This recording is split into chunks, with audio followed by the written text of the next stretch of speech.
I appreciate it. So we came together here to talk about Israel and Jewish erasure. But first, I cannot ignore the tragedy in Ukraine. The concept of a war in Europe triggers in us Jews primordial fears, and our hearts goes out to the Ukrainians. President Putin's statement that he wants to purge Ukraine of neo-Nazis, a country that is headed by a Jewish president, only sharpens the historical irony. The crisis, however, sheds lights on the Jewish people at its best, with across-the-board recruitment of humanitarian support and solidarity. So now to the issue that we gathered here for. The Israeli Jewish erasure is the bias and discrimination that occurs when Jews are being framed as white and privileged in the current progressive discourse. This categorization of Jews is not necessarily based on hate, but the framing often results in downplaying the severity of the threat of anti-Semitism, or in the de facto confiscation from Jews the right to define for themselves their narratives, vision, their relations with Israel, and so on. Likewise, the state of Israel is catalogued as a white European colonial enterprise. The current progressive discourse fails to capture the unique circumstances and challenges around the establishment and existence of the Jewish state. In the past, many on the political left looked at Israel through the prism of the kibbutz. Today, they look at Israel through the lenses of the kibbutz, occupation in Hebrew. A complete inversion in the way that Israel is being perceived among many progressives, from kibbutz to kibush. In recent years, the increasing collaboration between radical progressive groups and Islamists in the US, mainly those affiliated with the Muslim Brotherhood, exacerbates further these challenges. This collaboration between radical progressives and Islamists that is known in Europe as the Red-Green Alliance social phenomena has been migrating to the US in the past few years, and the Islamophobia trap enables the existence of crude anti-Semitism in the Red-Green Alliance. Even blunt anti-Semitic remarks, like the ones that made in recent years by Congresswoman Ilhan Omar or Linda Sarsour, are not strongly condemned because of either racism of low expectations or the concern of being framed as Islamophobias. The Jewish-Israeli erasure threatens Jewish continuity and identity and Israel's national security in more than one way. For example, expressions of anti-Semitism or anti-Zionism are increasingly normalized and their severity is downplayed. Anti-Semitism cannot be that bad since Jews are whites, right? Jewish identity is challenged, especially Jewish millennials increasingly feel that they have to choose between their liberal values and communal framework and the communal framework they belong to. These trends accelerate the erosion of Israel's bipartisan support in the US, and the conversation about Israel is changing. The current Israeli Jewish erasure undermines the status of Jews as a minority in America, the relationship between Israel and American Jewry, and ultimately, they threaten the relations between Israel and the US. Now, don't get us wrong, traditional anti-Semitism, usually from the right, is an increasing and very apparent threat. Traditional anti-Semitism is often more blunt and occasionally more violent, and it's on the rise in America. As if we needed a reminder for that, only a few weeks ago, we saw the Colleyville synagogue hostage crisis, and we still have a very vivid memory, I assume, of this horrendous attack on the Tree of Life synagogue in Pittsburgh a few years ago. The rise of anti-Semitism is a true threat to Jewish communities, but we are not gathered to talk about this sort of anti-Semitism today, because against this kind of anti-Semitism, largely, Jewish communities are united. And it is not acceptable in social and political mainstream America. And this is very much opposed to what we see among the Israeli and Jewish erasure. As opposed to that, there is no consensus in regards to anti-Semitism emanating from the left and other forms of challenges emanating from the current progressive discourse. While we believe that this particular element of the progressive discourse, the erasure, undermines the Jewish community, we don't see the across the political spectrum united Jewish coalition against it that we expect. Largely, we don't see even leading Jewish communal organizations prioritizing the struggle against the Jewish erasure. The reason is that there is no broad shared comprehension in the Jewish community in regards to the essence of this challenge. Jewish liberals and progressive groups tend to downplay the importance of this challenge. Some believe criticism of the discourse, of the progressive discourse, is aimed at letting Israel off the Palestinian hook. To some extent, the criticism of Israel has become a defining political factor to some of these groups, and despite the fact that the erasure undermines the positions of Jews on the left, their voice against the erasure is largely unheard. Such attitudes on the Jewish left obstructed the prospects of an effective Jewish coalition against the Jewish erasure. Conservatives and the Jewish right, on the other hand, tend to emphasize the defectiveness of the entire woke culture and critical race theory. The current progressive discourse is described as dogmatic and coercive, a discourse that has gone too far. This approach is being perceived by groups on the left as an attack on the entire progressive movement. And although some of them may admit behind closed doors that the Jewish erasure is real, they will not join forces in an effort that is being perceived as undermining the entire political camp they belong to.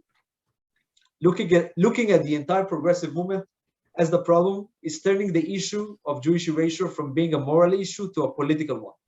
And this may explain why the vast majority of Jewish communal organizations are hesitant to join such an effort. And if Jewish communal organizations are not working to denounce the erasure, why would it stop? We are not illusioned by the prospects of achieving a unity today around this issue.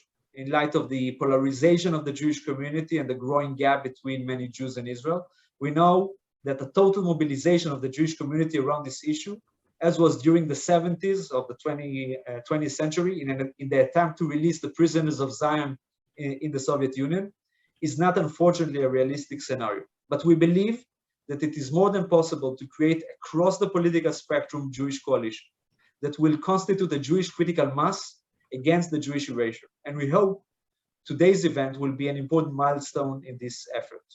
And now to our event. We believe that the stress that Jews experience from being in between right-wing anti-Semitism and the progressive Jewish erasure provides a unique opportunity for American Jewry to lead an effort to rebuild the center of the political and social map. Breakout session number 1 will discuss this issue. We always believed in the power of relationship. Reut has been an ardent advocate of the community relations field, and we believe that the Jewish erasure emphasizes the dire need to invest in it. However, compared to the past, the scope of activity and resources of community relations organizations is in decline. Breakout number 2 will deal with the status of the community relations field and the prospects of engagement with other minorities and social groups. The rise of anti-Semitism from the left generates great challenge for Jewish communities outside the US as well. Many important lessons can be learned from local experiences around the world. Breakout session number 3 will discuss best practices, insights, and ideas from France, Spain, the UK, Europe in general, Canada, and Israel. Liberal and progressive voices in the Jewish community are seemingly in the best position to challenge the Jewish-Israeli erasure in the progressive discourse. The great challenge in harnessing progressive Jewish organizations in the struggle against the erasure is the perception among many Jewish progressives that such a discourse might enable Israel to avoid the discussion on Israel's policy towards the Palestinians. Breakout session number 4 will discuss this hot potato. In recent years, several emerging communities are developing their own institutions and structures and demand a seat around the table. The identity of these communities is unique as well as their attitudes towards Israel. These groups are influenced in unique ways from the Jewish-Israeli erasure. Breakout session number 5 will bring the voices of the Israeli American community, Russian-speaking Jews, Sephardic Jews, and Jews of color. The Abraham Accords between Israel and the United Arab Emirates, Bahrain, and Morocco represent a dramatic change in the Middle East. In the context of regional politics, this alliance is often described as an axis of moderates against regional extremism. It seems that the strongest opponents of the Abraham Accords, however, in the US, are radical progressive organizations, among them many Jews, and American organizations affiliated with the Muslim Brotherhood. In breakout session number 6, we will discuss the prospects of the Abraham Accords to challenge extremism in the region as well as in the West. While this is an American social phenomena, the erasure has a significant impact on Israel, and we will discuss in the closing plenary the view from Israel from different angles. But we will open our event with the presentation of two fascinating perspectives from two individuals who are at the forefront of this issue and have a huge impact on the discourse. Jonathan Greenblatt is the CEO and National Director of the Anti-Defamation League, leading all aspects of the world's oldest anti-hate organizations. He is an accomplished entrepreneur and leader with deep experience in the private, public, and nonprofit sector. We'll start with you, Jonathan, and then we'll move to Batya. Go ahead. Thank you, Eran, so much for that really helpful and informative introduction. I also just want to use this opportunity to thank not just you, Eran, but Giddy and Reut for all of the good work you guys have done over the years, working with ADL on the work we did to expose delegitimization and the BDS movement some 5 years ago, and the work that you continue to do, not just through your insightful analysis on topics like this one today, but I think the maker movement work you've done has also been really, really important. It's also a privilege for me to have the chance to be speaking to this audience with my friend Batya Ungar-Sargon, who is so brilliant and so talented and such a sharp thinker as well. I know you're going to benefit from what you hear from her today.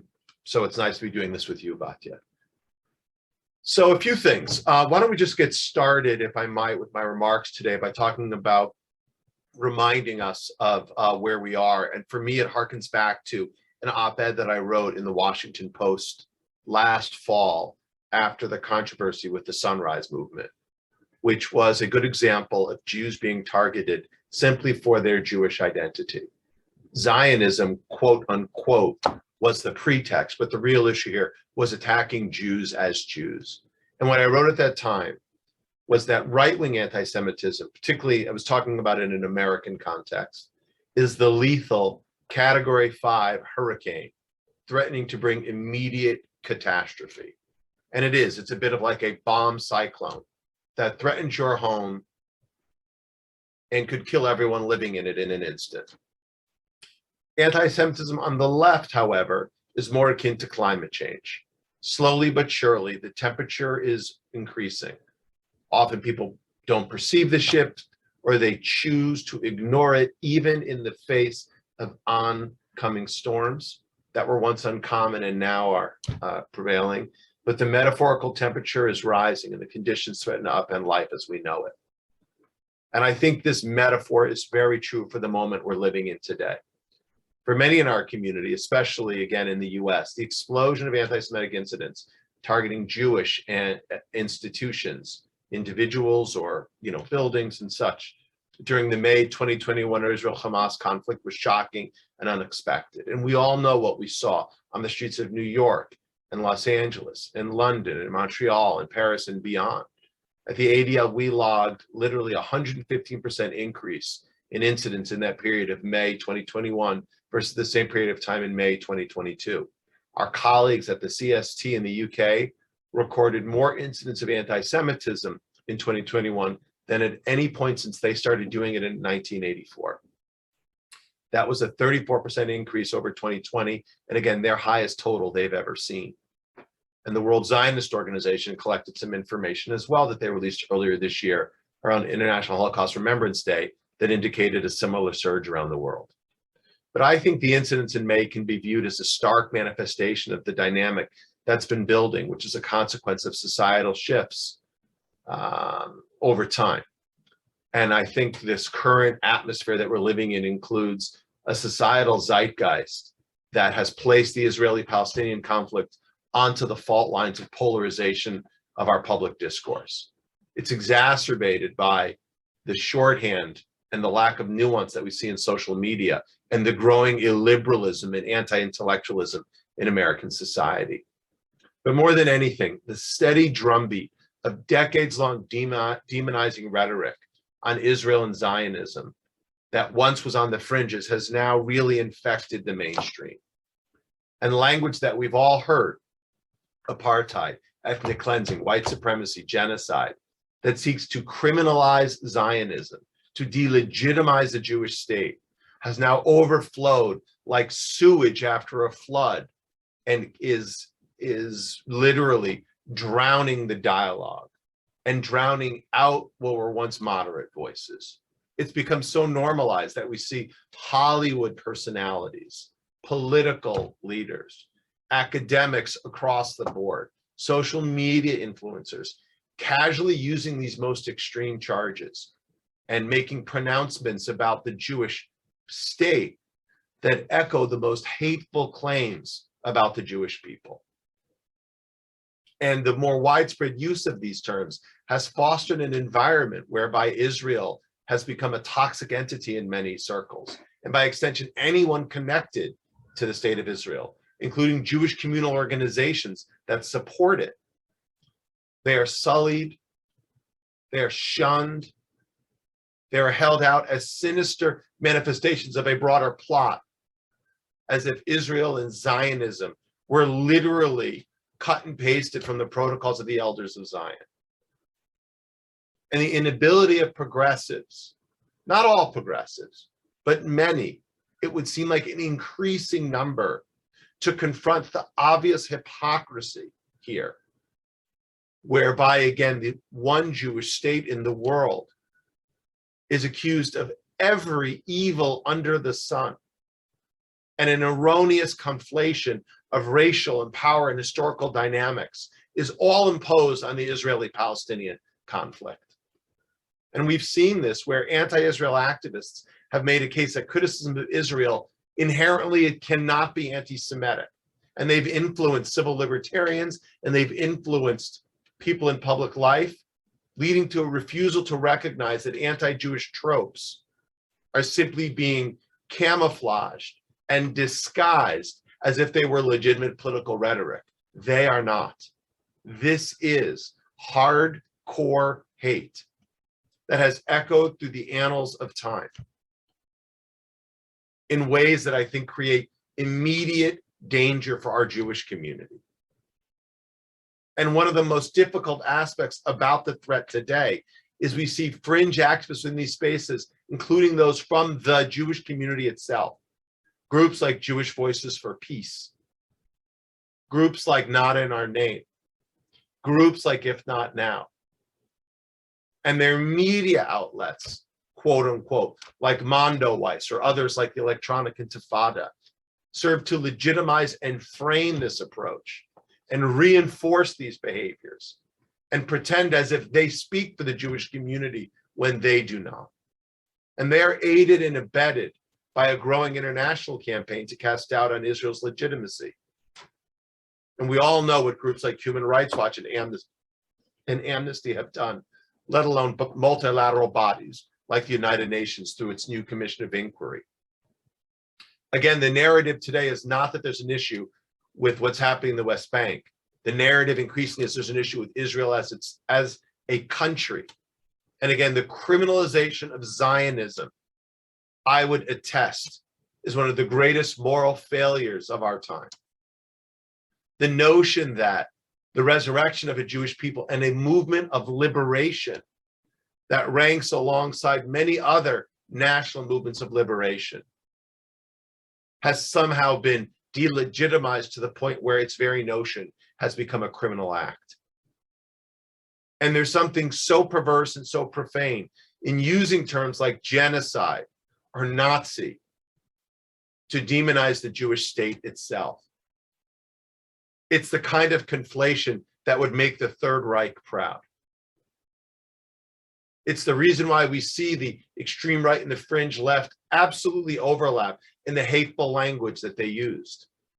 The fascism of the Soviet Union, who pioneered the notion that Zionism was racism, who militated against their own Jewish community and their notion of world Jewry. Again, there was a through line from the protocols developed by a czar during the Tsarist era to Soviet era propaganda, that's been picked up whole cloth by many of the kind of ideological inheritors of this movement, folks from the DSA and others, is deeply, deeply appalling. And again, I think very problematic. Because these threads end up in a world in which everything is right or wrong, just or unjust, innocent or guilty, oppressor or oppressed, the committer of war crimes or the victim of war crimes.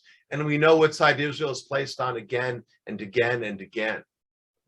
And what ends up happening, I would argue, is that this isn't the reason why we believe at ADL, why we have found and why we know that anti-Zionism is anti-Semitism, is because this approach and this philosophy is not just directed against Israel, although that would be enough,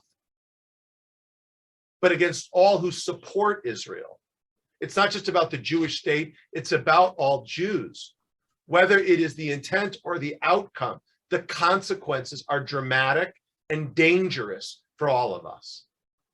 So we now have an environment in which anti-Semitic speech is not just tolerated, it is encouraged, where harsh rhetoric is not just ignored, if you will, it is amplified, where again, Jewish statehood and Jewish rights, the same rights we would accord to all people, have not only become illegitimate, they're literally criminal acts in and of themselves. So I would say 12 to 15 years ago, when the Jewish organized community started moving and mobilizing against BDS and delegitimization, we were concerned by how such campaigns could impact Israel. But make no mistake about it, the narratives delegitimizing the Jewish state, again, that would be enough, but they have deep and dangerous consequences on Jews across the diaspora. So the last thing I'll say is this isn't to deny the very real policy debates related to the conflict, but there is something deeply different and dangerous about delegitimizing the Jewish state and making this table stakes for young progressives. And the nexus of anti-Semitism and anti-Zionism, as I said, isn't new, and yet its explosion in recent years is so deeply troubling and dramatic.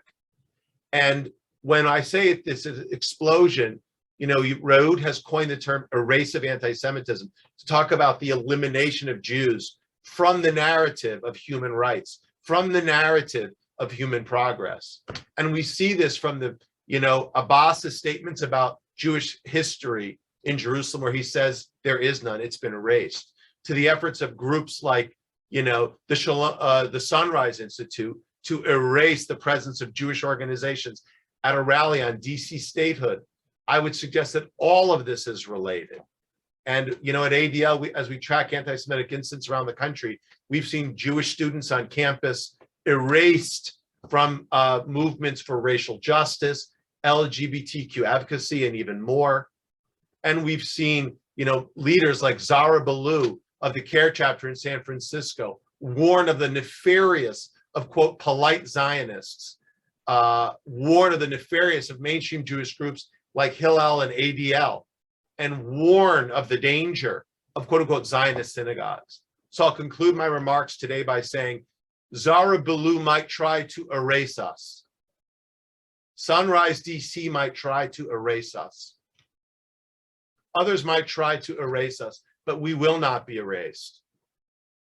We will not, go quietly as a polite Zionist. I am more than happy to be an impolite Zionist for the world to hear, because our Jewish identity will not be denied or demonized, negated or otherwise marginalized by those who seek to erase or exterminate us. You can forget it, not on my watch. All right, so I'll wrap up here and I'll close here and pass the mic to my colleague and friend Batya. So Jonathan, first of all, thank you very much for these very strong words. The ADL, as I said, has been at the forefront, is at the forefront of these struggles, probably more than any other Jewish community organizations. And I really thank you for these strong words. I'm very happy to present Batya Ungar-Sargon, the Deputy Opinion Editor of Newsweek. Her book, Bad News, How Woke Media is Undermining Democracy, was published only a few months ago in October, if I assume. And Batya, without further ado, go ahead. So, קודם כל, תודה רבה על האירוח. אירן הזמין אותי אפילו שאני הולכת להתווכח על כל ההשערה של הסדנה, אז הוא ממש בן אדם ענק. וגם סליחה שאני לא הולכת לדבר בעברית, כמו שאתם שומעים, המבטא שלי פשוט על הפנים. And I also want to say, Jonathan, I also am so deeply honored to be able to speak alongside you on this panel. You know, to the audience, I'll just say you don't know what this man takes in the public domain from left and right every day, representing the Jews. So thank you for all of that work, Jonathan, and thank you to Reut for having me. So I'm going to speak quickly because I know that we're sort of in a time crunch here. Iran is right that what you are describing is true. Progressives are deploying a woke binary onto Jews and onto Israel that divides the world into victim, oppressor, powerful, powerless, and then takes that, you know, power binary and superimposes race onto it. So anyone with lighter skin is deemed to have all the power and all the agency, and anyone with darker skin is seen to be powerless and the victims of that, that oppression. And Jonathan is right that Zionists are being smeared and erased from progressive spaces all the time. And it is true that the avatars of the progressive movement, people like the Squad, are very, very anti-Israel and say things that are absolutely wrong and disgusting and, you know, lead to pogroms. That's all true. My question is, who cares? Like, lama echpat lachem al ze kol kach? Like, let's start with the size, okay? Just 6% of Americans call themselves progressive or have progressive ideology. Now, of course, we're all intellectuals, so we're swimming in this water and we're swimming in the Twitter. You know, so few Americans are on Twitter. 90% of tweets are tweeted by 10% of tweeters, and they are all part of this, you know, hyper overeducated elite. It is a teeny, teeny, tiny minority, and they're the only ones who hate you. Of all the Americans, you know, yes, there's white nationalists, like Jonathan said, like Iran said. Marjorie Taylor Greene, a congresswoman on the right, just spoke at a white nationalist rally, and she's going to spend the next year apologizing for that and try to get out of that, because that is not mainstream. You're not allowed to do that in the mainstream, right? So it is just the progressives who hate you, just this 6% of overeducated leftists. Why do you care? It is so undignified to care so much what this tiny elite thinks. They hate you not because they're right about everything and wrong about Israel. They hate you because they are wrong about everything. If you think you're the only people who they bring this racial power binary to, you're wrong. They bring it to everything, and it is a disgusting thing to do. That is not how you talk about humans. We are created in God's image. It is a disgusting, ungodly worldview that they are swimming in on every topic they talk about and every topic they care about. You know, progressivism today in America is not a set of values. It's not just being liberal and then being more liberal. It is a socioeconomic status. To be progressive, you know, Pew found this 2 months ago in a brand new study that found that just 6% of Americans are progressives. Progressives are the richest, the whitest, and the most highly educated of all the subgroups in the Democratic coalition, okay? It is a socioeconomic status that is totally correlated with going to these ridiculous, overpriced, fancy universities where they teach them nonsense. I can tell you because I've been there, you know, and yeah, it's true. A lot of Jews are in that socioeconomic group. So a lot of liberal Jews and leftist Jews are swimming in this water. So 25% of them will come out and say Israel's an apartheid, right?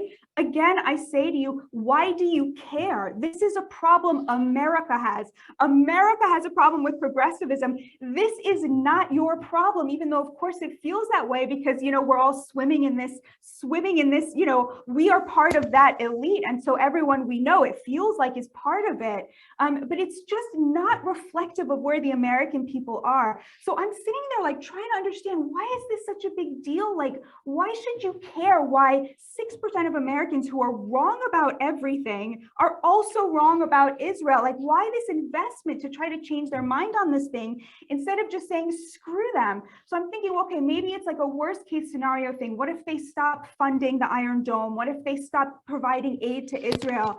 And I want to say, you know, America does not fund the Iron Dome because they like Jews and they like Israel. They fund the Iron Dome because it is in their strategic interest to do so, okay? And that is exactly how it should be. Israel should not fund the Iron Dome because they like Jews. They should fund it as long as it is in their strategic interest. Guess what? it's still very much in their strategic interests, okay? That hasn't changed just because there are a number of congresswomen who spend more time on Twitter than they do writing legislation, right? That's not going to change anytime soon. And if that is the thing you were worried about, you should be putting your investment in making sure that Israel remains a strategic asset to the United States. So, I mean, that's really where I can't, like, in my struggle to understand what is this obsession with caring about whether progressives like you or not. I mean, that's really the only thing I can understand of there being like tachlis ma'asi, like some kind of like nafkamina to where, so what if these people who are wrong about everything hate you? Ma akhpat lachem. So, you know, I'm really going to leave it at that because I don't want to take up too much time and want to leave time for questions, but that would sort of be my vikuach with like the entire premise of this seminar, which is, yeah, it's true. They really don't like you. They really don't want Zionists in their midst. But why are we fighting to be in their midst? It's so undignified to be there begging these people who hate us to care when they have so little actual impact on, you know, yes, they're overrepresented in the elites, they're overrepresented in the tastemakers, but at the end of the day, it is a socioeconomic status. And so it really does not have much further to go than it does. I will tell you that America's working class, and Jonathan, you can back me up on this, poll after poll shows that they are very pro-Israel, very pro-Jewish, including the Black community, including Latinos.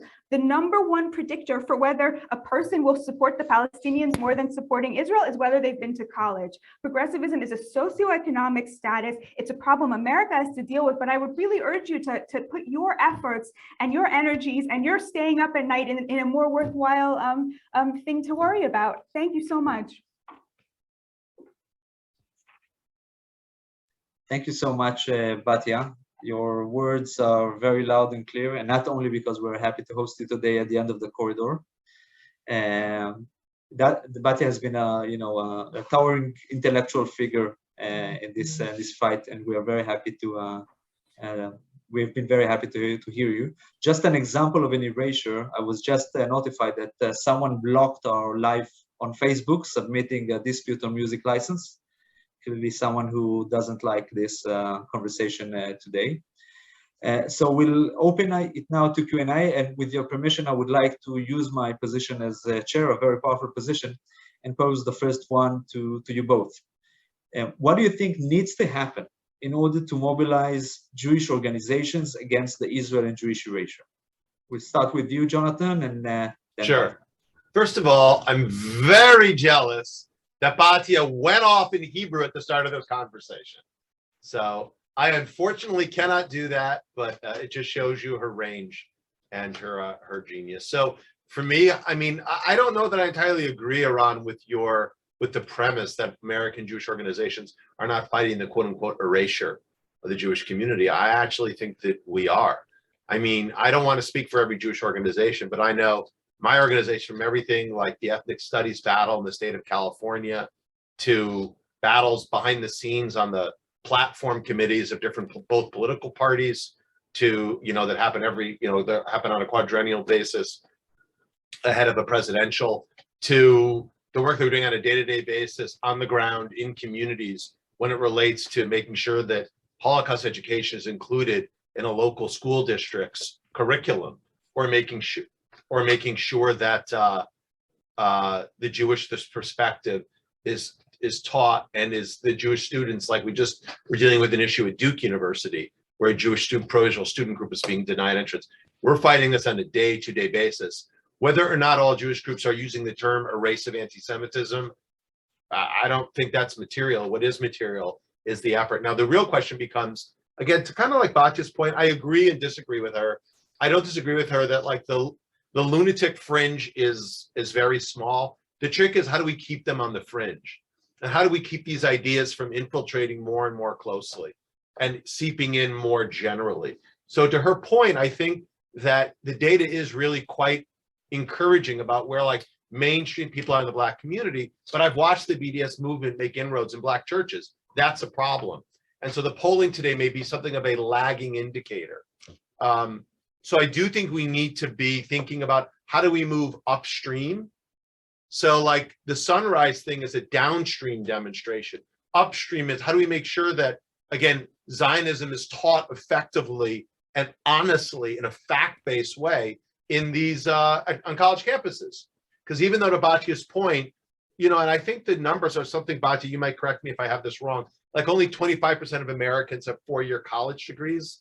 36%. I think that's right. Is that right? 33%. 33%. But like we know that those people are decision makers running, for example, you know, the newsrooms of media organizations, running, for example, you know, the boardrooms of different companies. So they do matter, even if they are a smaller percentage. So how do we move upstream and make sure that, again, Israel isn't criminalized on a college campus? How do we make sure that Jews aren't ignored or eliminated from the en vogue DEI trainings that are happening now in like high schools across the country? There's work to be done there. And the move upstream is something I know that we're thinking a lot about at ADL. Yeah, I would say, I mean, obviously, Jonathan's entire work is devoted to like fighting this. I think that the thing that American Jewish organizations can do is to reject the premises here at work here that lead to, you know, this kind of erasure, right? To reject the premises. So, you know, what you see, I think, a lot of liberal Jewish organizations doing is sort of trying to get progressives to recognize their humanity and allow them into their larger coalitions. And I find that very undignified. And I think they shouldn't do that. I think they should be saying we should be a bulwark against polarization. We should be speaking to the 94% of Americans who don't hate us and trying to recreate those bridges and to restore power to the silenced working class Americans who love Israel, who have been denied a voice at the seat at the table in all of these institutions, not Jewish ones, but American institutions. Can I say one other thing that's related? So there's another kind of erasure we should be talking about, and I'd be interested in what Batya has to say about this. It's not just what Jewish communal organizations need to do to fight a race of anti-Semitism. I think we need to look inside ourselves as a community. Maybe this is controversial, Eran, and make sure we don't erase ourselves. Like, we need Torah education for our young people. We need to think about ways we can tighten up the understanding between diaspora and Israel itself. We need to think about ways that we can assimilate into the broader culture while retaining our traditions. Like, I think one of the most important Jewish organizations out there, Eran, is One Table. I don't know if you've ever heard of it before, but they help millennials learn how to do Shabbat dinners. It's like a gateway drug into our tradition, if you will. Like, what does all of this matter if the intermarriage rates are 70, I hate to say this, I know it's probably not politics, but they are so high that, again, like the next generation never shows up in a shul, doesn't even know what it means to be Jewish, doesn't get like the basics of a Hebrew school education. So I think erase of anti-Semitism is something that can be done to us, or it can be something we do to ourselves if we are so detached from our own tradition and our own history. That's a deeply worrisome thing as well. I don't know, Batya, if you have a thought on that. No, I totally agree. I love that. I love that. I totally agree. But first of all, Batya and Jonathan, that has been fascinating. Thank you very much. We will have to move on because time is limited. But I very much enjoyed your wise words. And we will be moving now to the breakout sessions.